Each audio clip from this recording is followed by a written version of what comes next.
tonight, what we're going to talk about, we'll take you all through all the latest news as to what's happening around the world in professional rugby. We've got the NRC, the Currie Cup, the top 14. We've got some player news for you. And of course, the big thing is we're going to be talking about is those Rugby World Cup warm-ups, because we had something like 8 games last weekend, or maybe more, and we've got about 10 to come this weekend as well. It's all getting a bit crazy.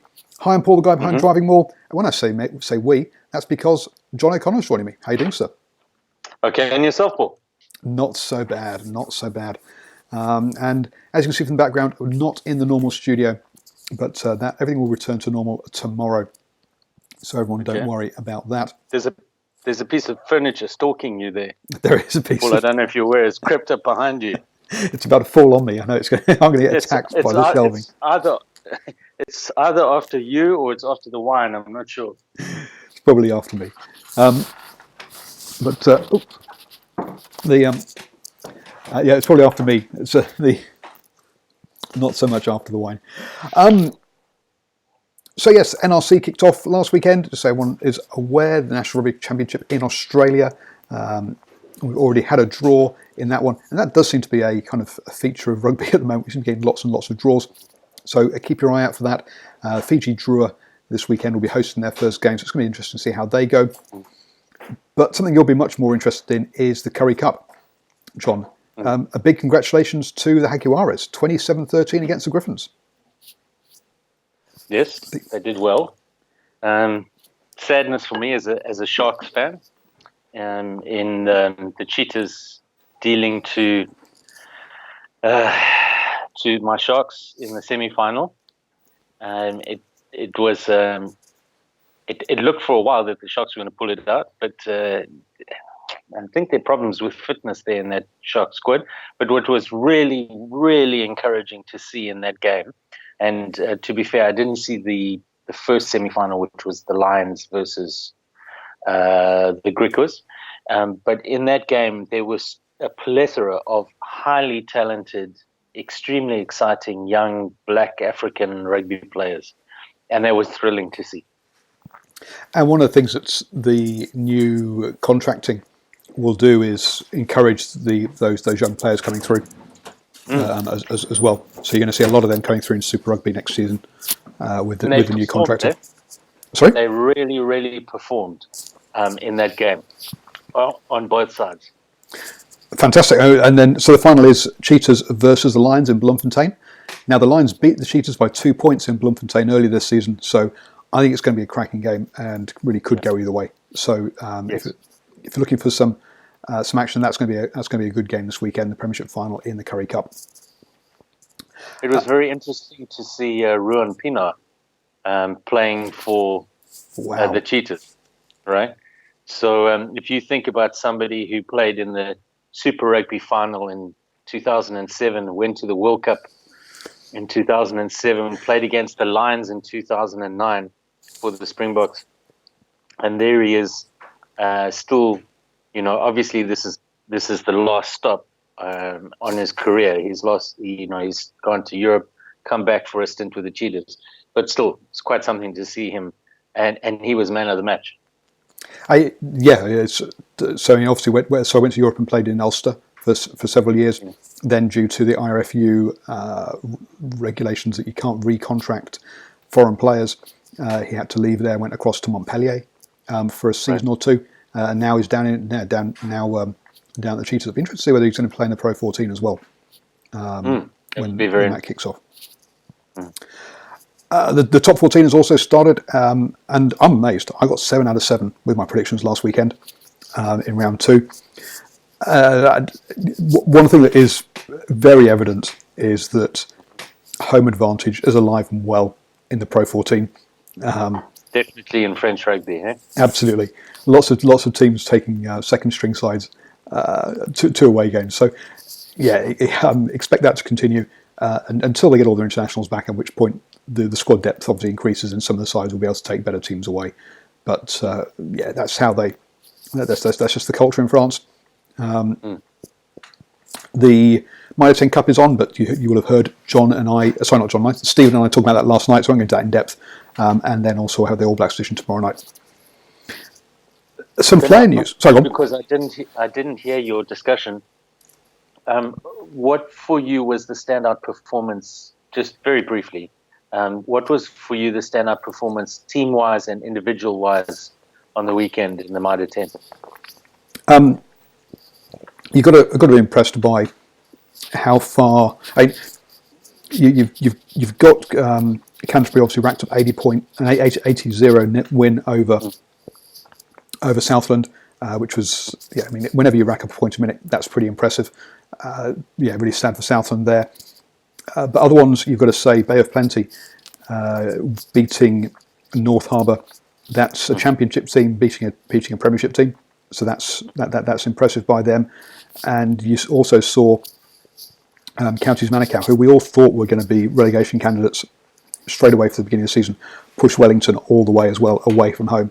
So some pretty impressive performances there from those sides, and also Hawke's Bay. Hawke's Bay are looking the business in the championship. So we've got some really good sides down there, which is good to see. As far as individual players, Mitchell Drummond came back from injury and had a good game for Canterbury.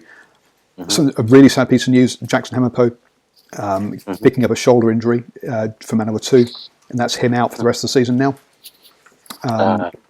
So he won't be available for as a backup player for the All Blacks, which he obviously would have been.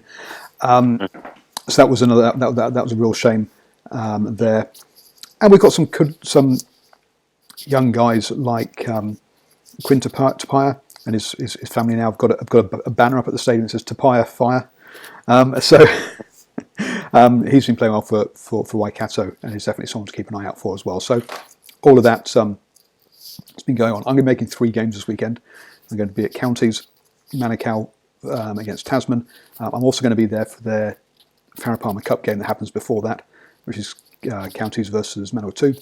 And then on Saturday I'll be at North Harbour for North Harbour Waikato, and then Sunday at Eden Park for Auckland versus Canterbury, and also at the Farah Palmer Cup game there as well, Auckland Canterbury. So 5 games of live rugby for me this weekend. Cool. Which is going to be nuts. Player news then. Jack Nowell has just had his appendix being removed and has been in hospital for 4 days. Here's a player who's been coming back from injury, hasn't played any rugby in several months, and yet is in the England World Cup squad. Now, we talked about it last week, carrying someone like Brodie Retallick into there, which is a lock, a guy who can change games. Jack Nowell, British and Irish line, yes, but he's a winger. Carrying an injured winger into the Rugby World Cup, losing one of your, or not losing, but having that take up one of your 31-man squads. I love Jack Nowell. He plays for Exeter Chiefs, he plays for my team, but I think that's perhaps Eddie Jones taking a risk too far with that one. Yeah, when something like this happens, obviously Retallick is different. Retallick is somebody that you kind of, it makes sense because this is a former World Rugby Player of the Year and multiple nominee. But sometimes when something like this happens, you wonder whether there is a plan, a game plan, a structure that is dependent on somebody with that particular skill set. Something that maybe hasn't been revealed up until now, but it's part of their planning. And, most of these coaches will have 2 players that could be in line for whatever that plan is, and maybe this is one of the 2 of them, and that's why they try to keep him as part of the squad.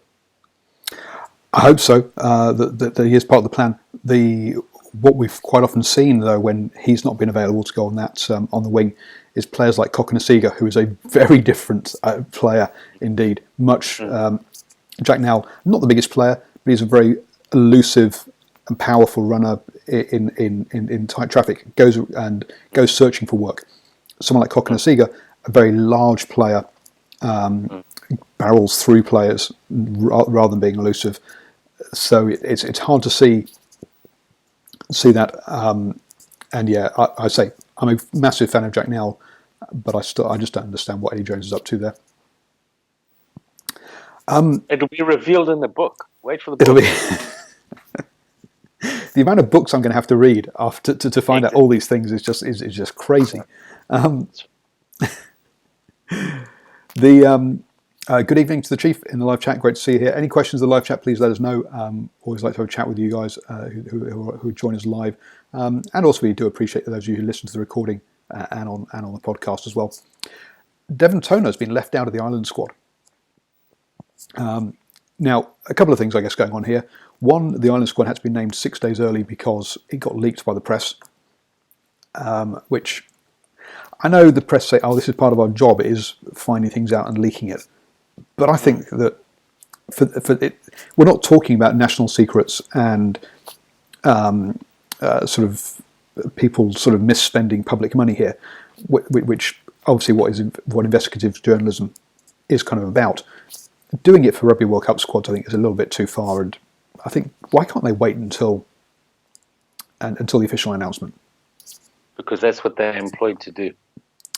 Because it gains clicks. Yes, that's it.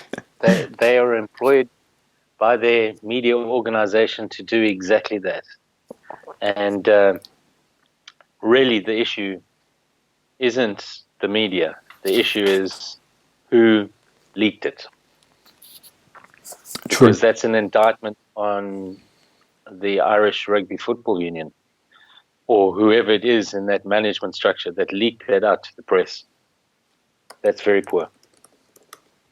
So that's really sad that one out there. I say the big name that's missed out here has been Devon Toner, and this has caused a massive outrage because one of your countrymen became eligible for Ireland 20 days ago and has been picked ahead of Devon Toner. How old is Toner? Born in 86, so that makes him 33. 33. And the guy who's replacing him? I don't know. A player I haven't even heard of, I'll be blunt. John Klein, Kleyn. Klein. John Klein. So I don't know this, but obviously a good lock he must be. I rate Toner, I really do. I don't know, I haven't watched a lot of Irish football the last year, but certainly he was one of the standout players when they performed well against the All Blacks. So, yeah, without knowing the background for that decision, nobody goes to a World Cup without taking who they think will best serve them to win that World Cup. So there must be something there that they feel that this Jean Klein adds that Toner doesn't or doesn't anymore. Absolutely. So John Klein, 26, plays for Munster from Western Province, and the Stormers, 2016 to 2014, 2016 is where he's originally from. He's got 2 caps now for Ireland since he did. Good luck to him. He's playing within the rules, and it's all above board. But I say, yeah, Devon Toner, I'm a great fan of. I thought he would have got his place by right, full stop. But just because I think he's a very, very good player. This is, but I can imagine how he'll be very upset that it's happened like this. But I think people like Augustin Pichot coming out against it, saying it's wrong. Look, you're part of the organisation that decides the rules in the first place. To then come out and say the rules are wrong. He's done something similar around the Rugby World Cup, World Rugby rankings as well. And it's like, look, you get it smacks a bit of populism, just trying to get populism votes. So Blossom MCC, you're in the chat here. Good morning from Ireland, you've said. So yeah, interesting to hear your thoughts about Jean Klein. I say not a player that we know much about, but obviously he's got to be very good to have got to got in here. But yeah, as you say, he's got to be. John Klein's definitely has got to earn his place. Yeah, because I say Devon Toner is a very good player. Mm. But we spoke about this last week that in World Cups, it's been shown that this kind of balance between experience and the enthusiasm and fast twitch muscle fibers of youth, right, is some kind of alchemic blend that in the great teams that win World Cups is just about perfect. And so maybe there is everything is being measured, right, at this stage, at these highest levels. It frustrates me no end that we don't get access to any of these measurements, and that rugby is not discussed on TV or in analysis in any way that brings all of these stats to bear like it does in American sport. But everything is being measured, whether it's number of rucks that are being hit, the effectiveness of the cleanouts at rucks, whether it's time over 5 meters, time over 10 meters, whatever it may be. And these things are being measured and performance is being tracked, and it's all being tracked via GPS. It is, and we get the stats for number of tackles, which gives you an idea about defensiveness. But the one I would love to see the stat for is first arrived at ruck, because that gives you basically a lot about the work rate of those players.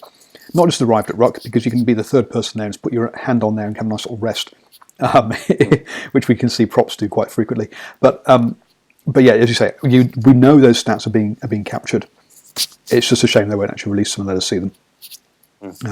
Well, I would recommend to the IRB that they make all the stats available,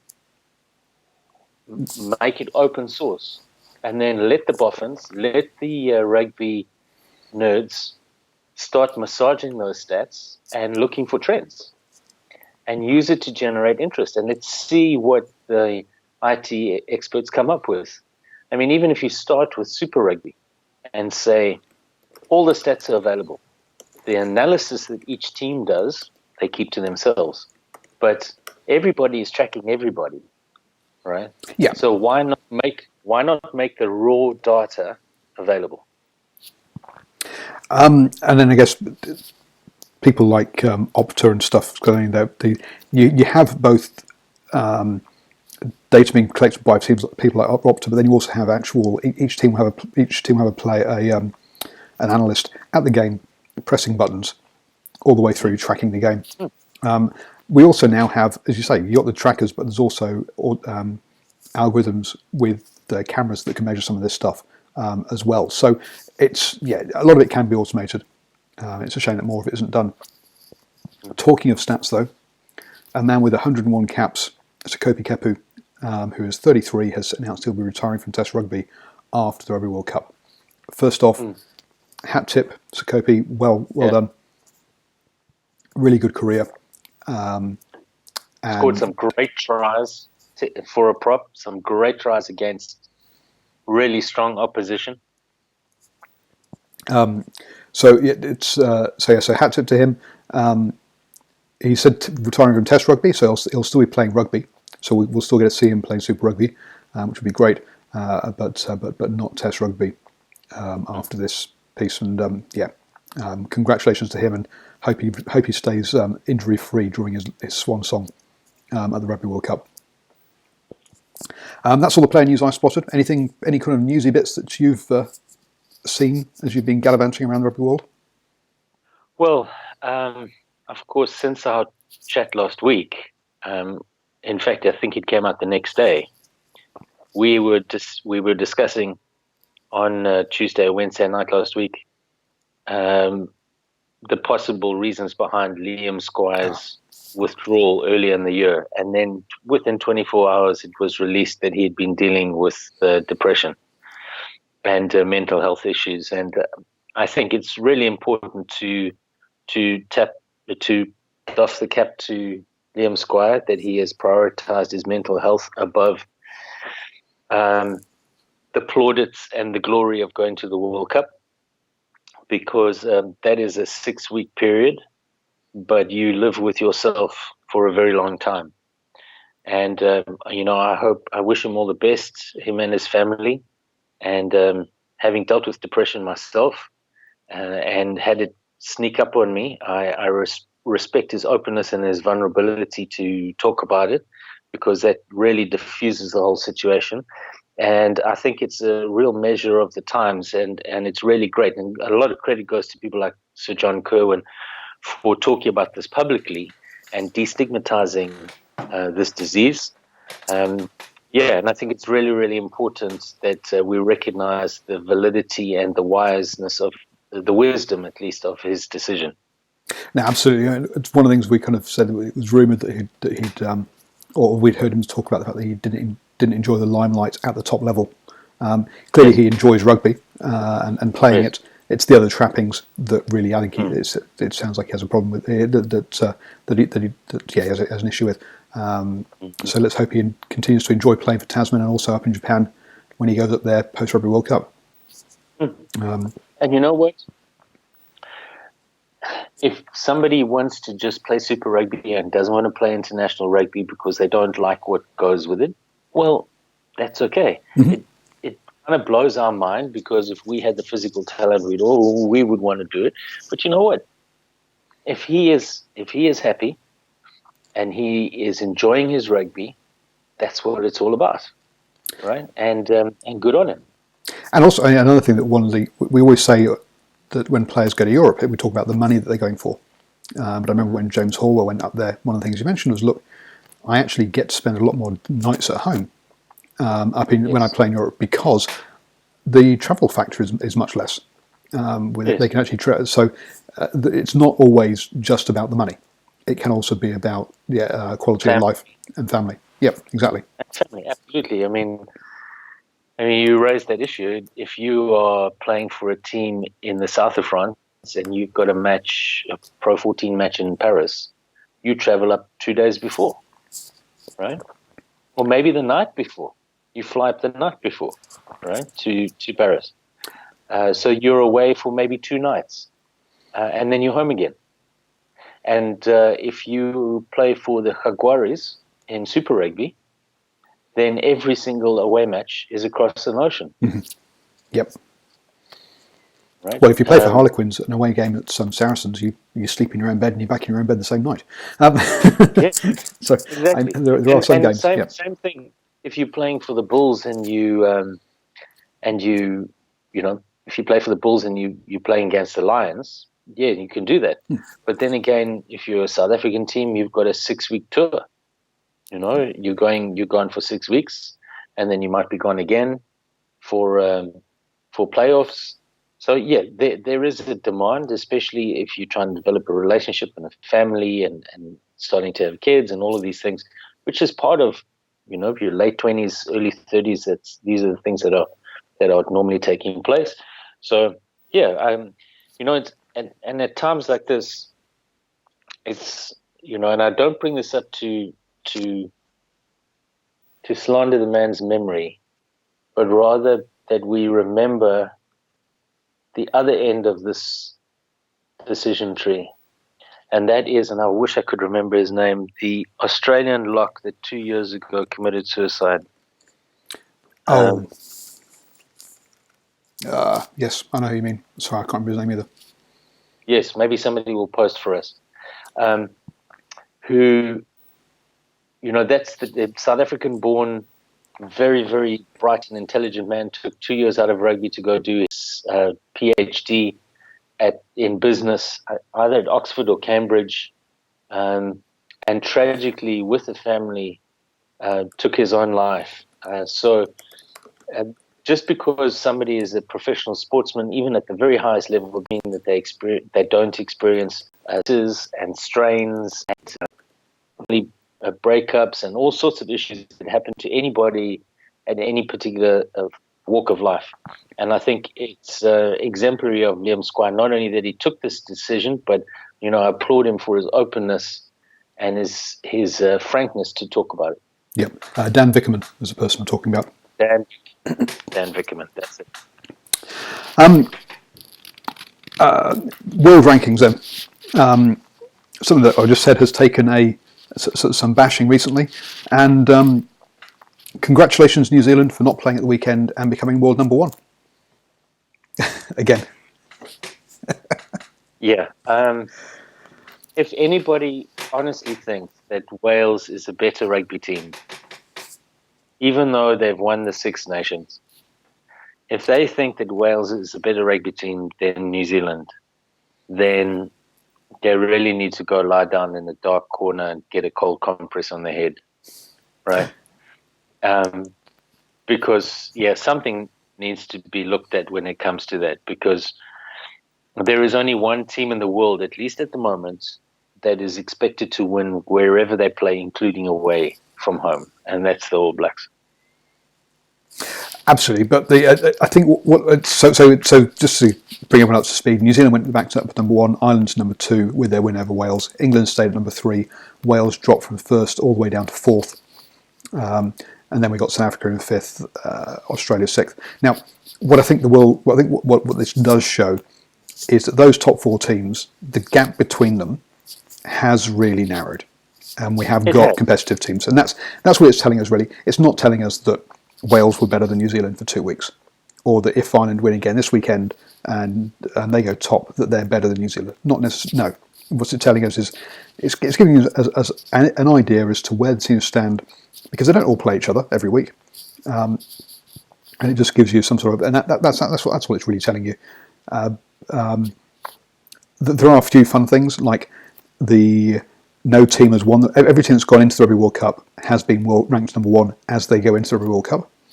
So it's going to be interesting as to who will be number one on Monday, because that will be this weekend is the last round of games. But when you say every team what do you mean by every team has gone into the World Cup ranked as number one has won it or not won it? Or I think because it's only been around since 2000, and I think 2003 was the first time it was around for. And England went into the 2003 Rugby World Cup as number one. Actually, sorry, the only team that has won it that wasn't ranked number one, I think, was South Africa going in 2007. Yeah. That's right. All right, I'm with you. And then New Zealand were ranked number one in 2011 and 2015.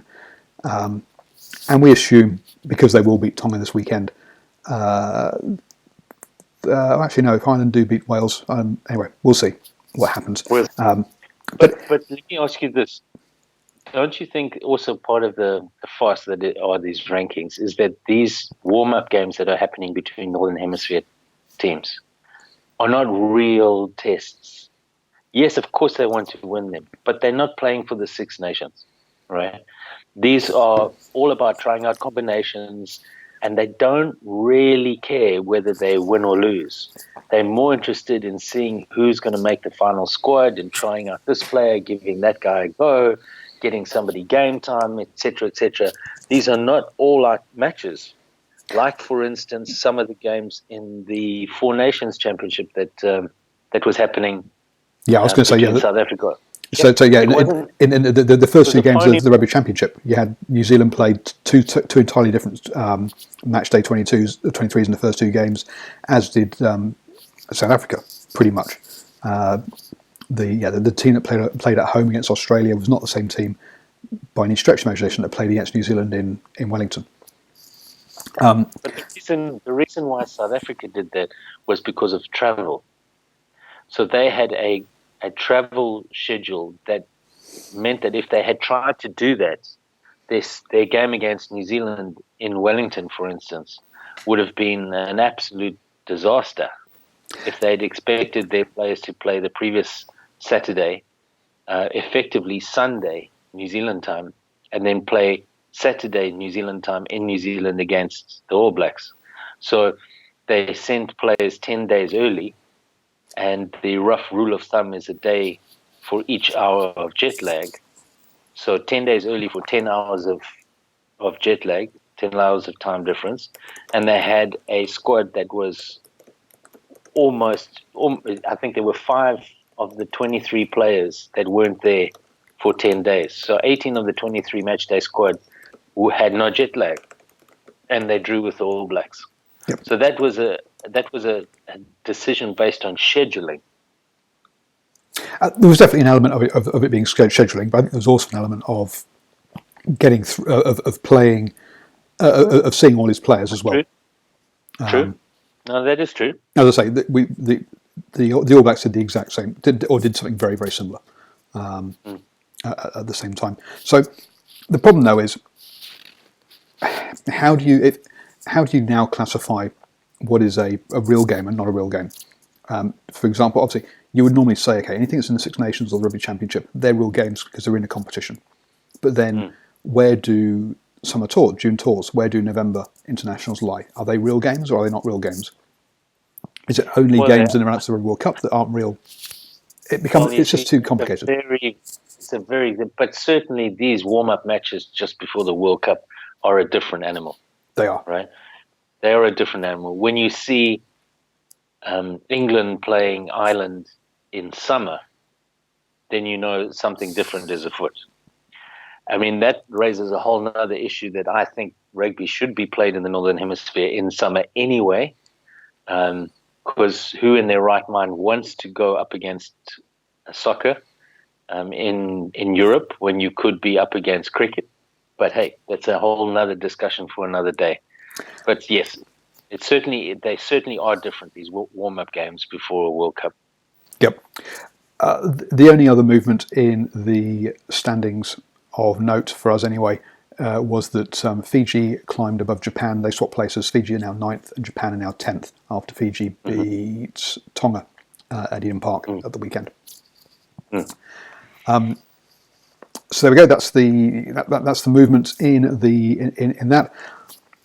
Let's bring you up to date with all of the games that happened this weekend, and I'll run through them and then you can tell which ones you want to talk about. But Georgia beat the Southern Kings 24-20.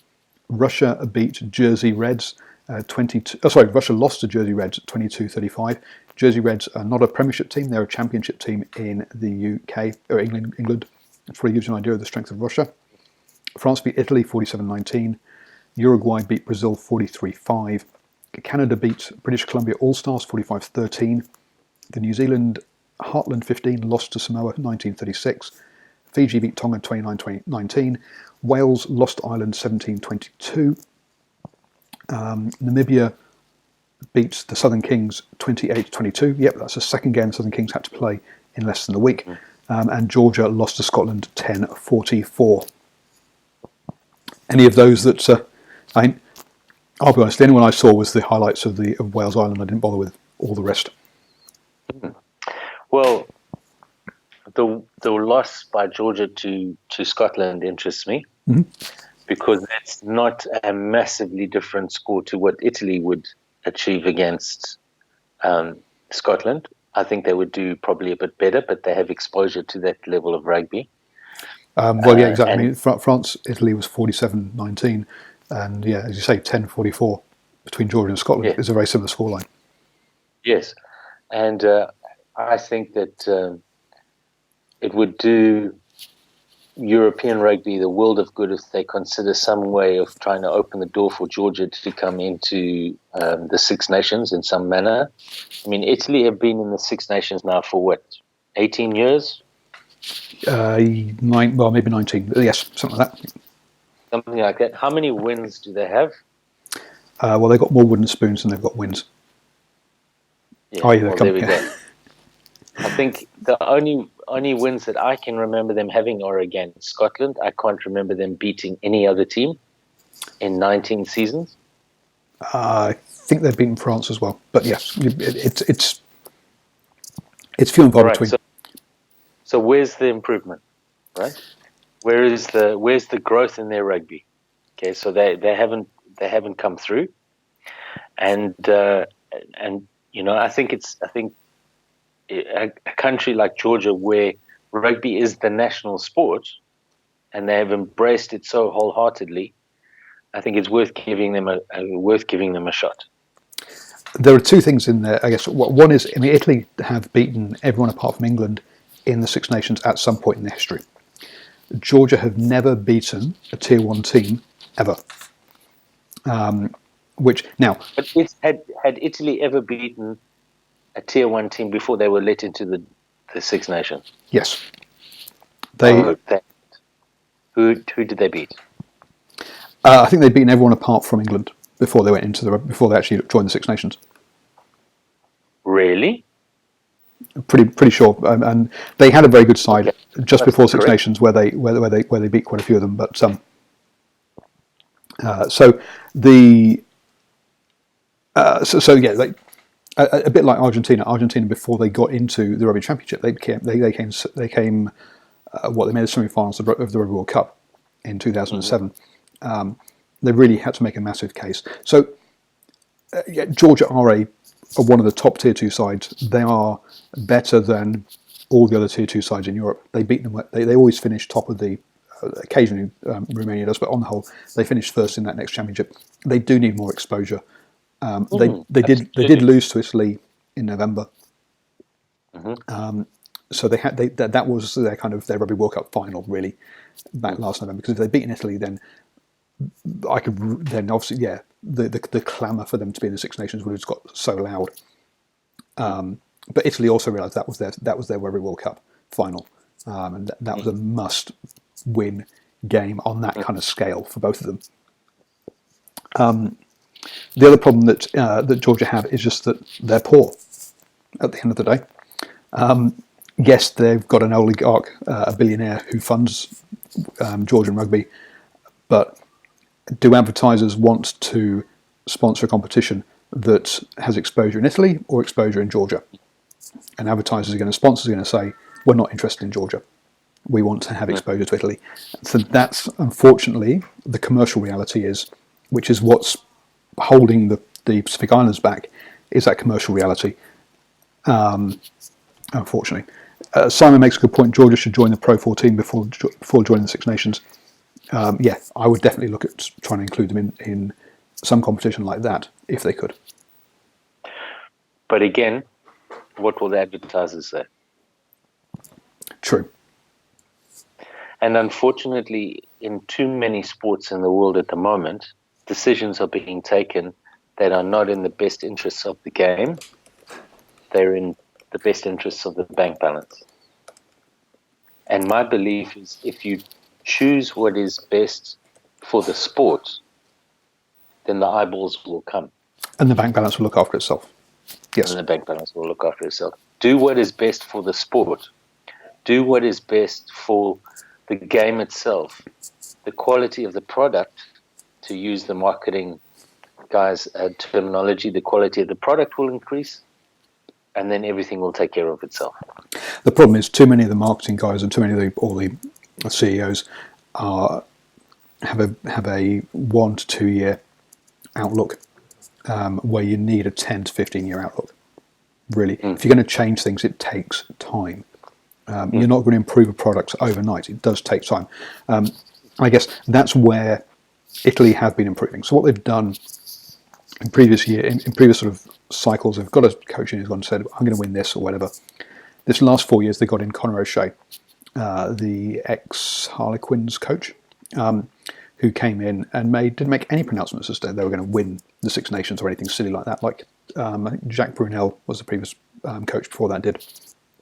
And he spent pretty much all his time working at the club level and improving the Zebre and Benetton and getting those two teams better so they had better players and a better structure to pick from.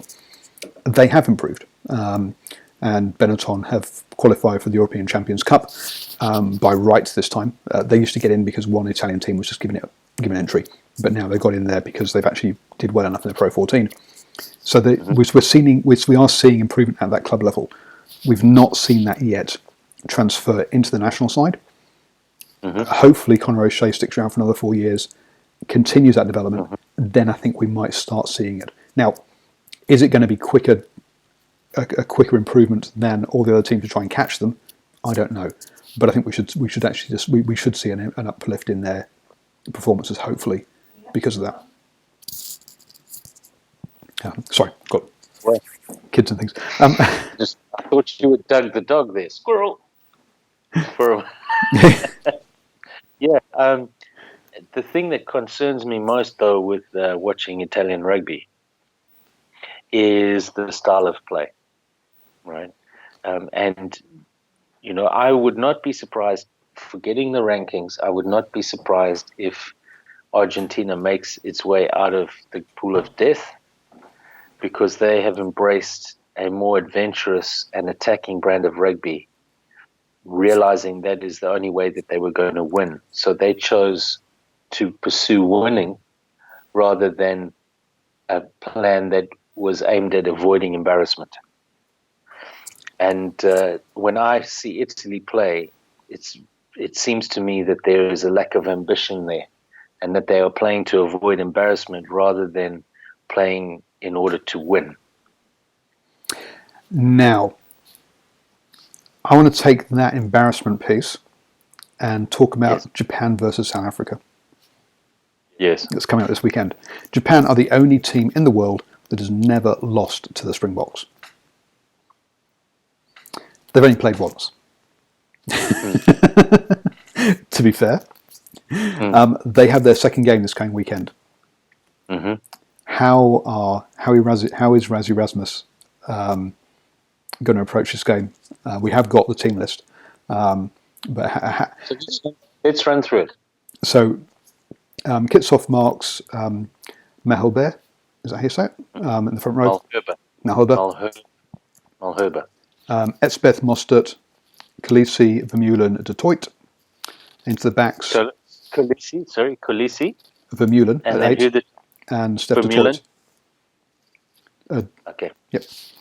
Into the backs, Faf de Klerk, Henri Pollard, with Delende and Am in the centres. Mapimpi on one wing, Justin Colby on the other wing, and LaRue at fullback. Okay, so that's a first choice backline, right? At least at this stage. There may be later in the tournament, as fitness levels, there may be a shift of Francois Steyn to start at 12, but that's the first choice backline. I'm not sure that the starting front row is the first choice. It may be, but pretty much you're looking at. So the bench. So the bench is Mbambi for the hooker, the beast. Mbonambi.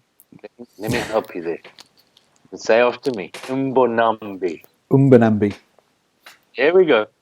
The beast, because I'm cheating there. Yeah. And Nakane, Nyakane. Nyakane. There we go. Nyakane, right. So that's the front row on the bench. Steinman and Lowe are the other replacements in the forwards. You've then got Yanchis, which I'm guessing is Herschel Yanchis, Stein and Jesse Creel as the back replacements. Yeah.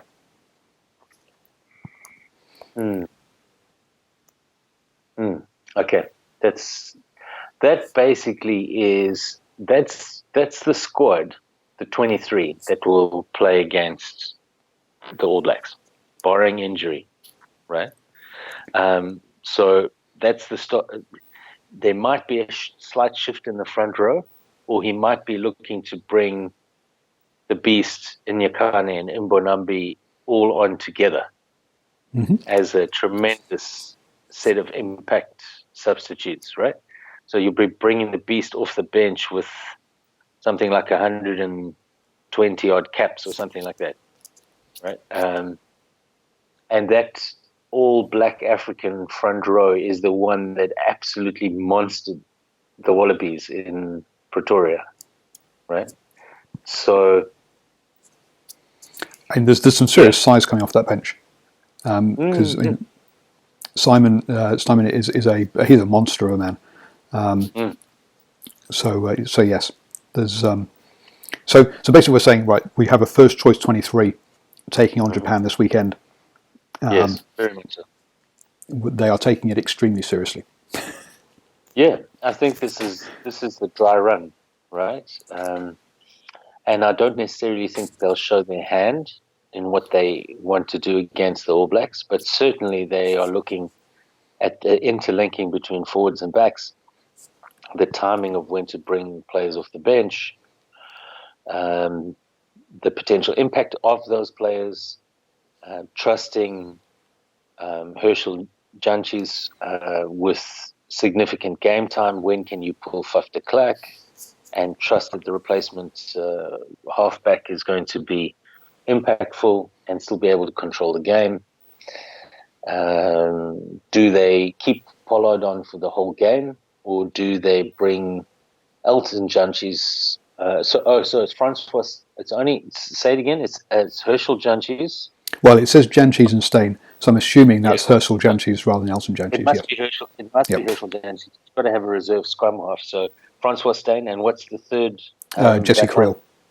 Jesse Creel. Okay, so that looks like they're going to keep Pollard on for the whole game, and Francois Steyn is going to back him up at first five. Yeah, very interesting. So 10:15 kickoff, 10:15 p.m. Friday evening in New Zealand. So a nice time zone, a nice time to kick off for people that are based over here. I'm unfortunately going to miss at least the first half because I'm at Counties Manukau before that, and that doesn't finish until 9:45, and I've got to do post-match interviews and etc. and get home. I think it's on Spark Sport actually. This one, I think it's might be their first one. Anyway, either way, yes, fantastic time to knock off work, get yourself dinner, and then have a beer watching what is, I say, going to be a cracking game, because I say there are two things here. One is Springbok reputation is on the line, and two, obviously the next game the Springboks play is against the All Blacks, one of the other nice random facts at the moment is that no team has gone on to win the Rugby World Cup if they have lost a group stage game. So now France has made the final in 2011 after losing so you make the final, but no one has actually ever won the Rugby World Cup after. They lost two, didn't they? And still,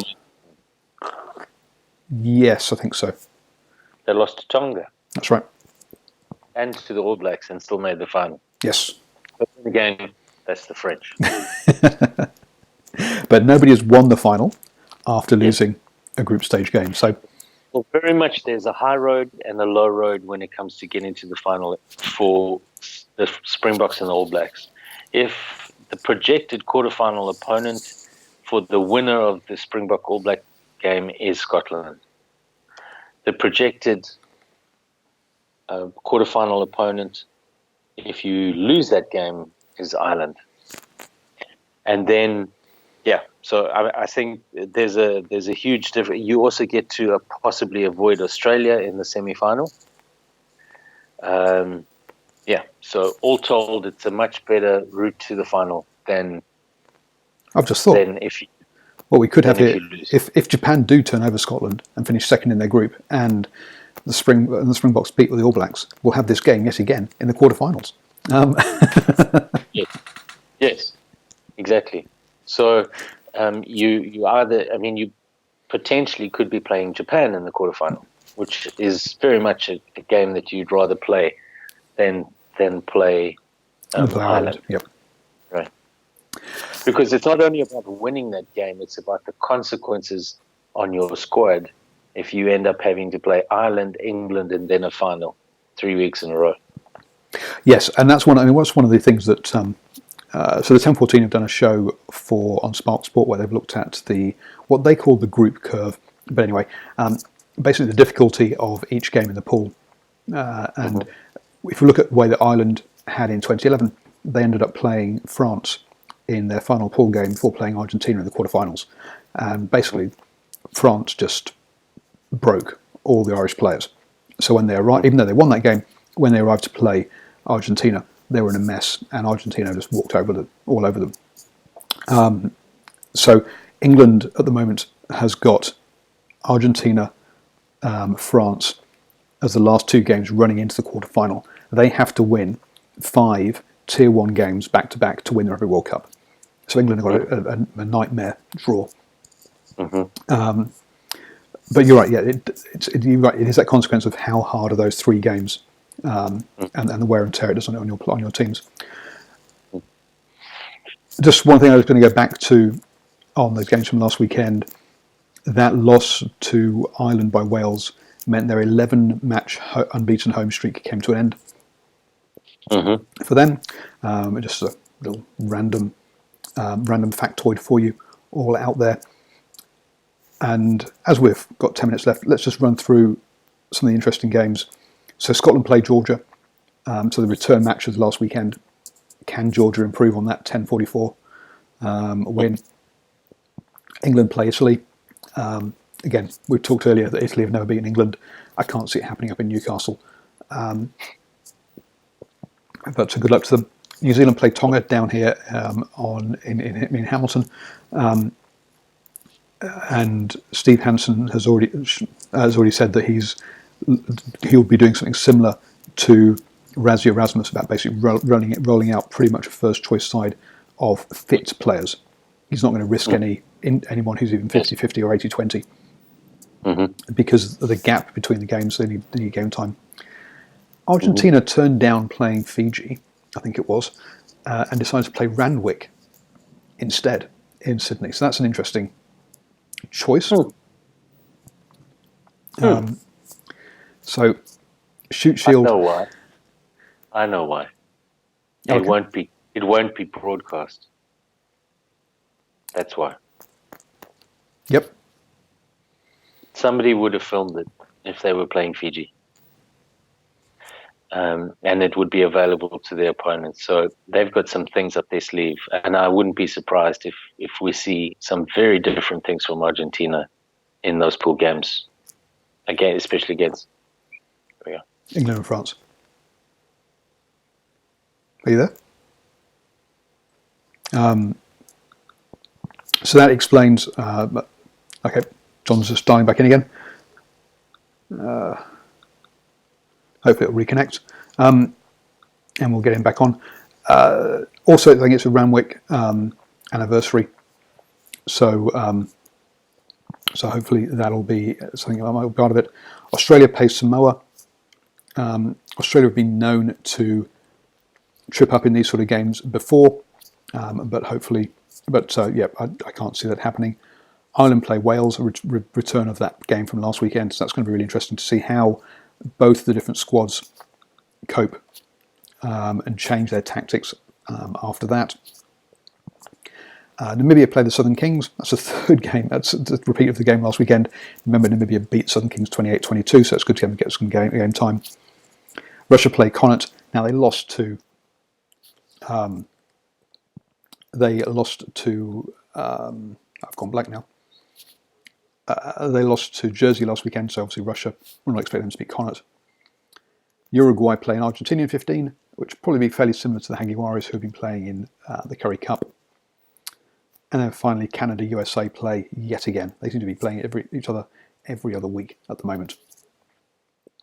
So, real shame that I've lost John, but thank you, John, for who's been for being on the show and having a chat tonight. Those are the games coming up. The interesting ones will be, or particularly one of me, I think big interesting one is Japan, South Africa. But I think a lot of people will also be interested in that Ireland-Wales game as to how they both approach that as well. We are just 2 weeks away from or 2.5 weeks away from the Rugby World Cup. This is the last round of games. We then have a weekend off of international action, and then it's into the Rugby World Cup. So really looking forward to all of that. Seen some comments in the chat saying they've enjoyed my coverage of the Mitre 10 Cup. Thank you very much for that. Really would appreciate it if you do become a supporter of DrivingMaul. Link down below in the notes, or patreon.com/DrivingMaul for that. I don't get paid by any organisations to go around those games. It's all done off my own back, and really need to be earning something to pay for my petrol at the very least. So please become a supporter. You can do it for as much or as little as you like as a monthly amount over there. So please go and have a look at that. And also that will get you access to exclusive opinion pieces and other articles that I do on there. So thank you everyone for joining me this evening, and back tomorrow night at 8 p.m. we'll be putting out an All Blacks edition. Myself and Michael Pullman will come out then, and enjoy everybody watching this weekend. As I say, I will be at Counties Manukau for the Farah Palmer Cup and also the Mitre 10 Cup on Friday night. On Saturday, I'll be at North Harbour, and then on Sunday for Farah Palmer Cup and Mitre 10 Cup, I'll be at Eden Park as well. So 5 games with 5 lots of hopefully post-match interviews for you coming up.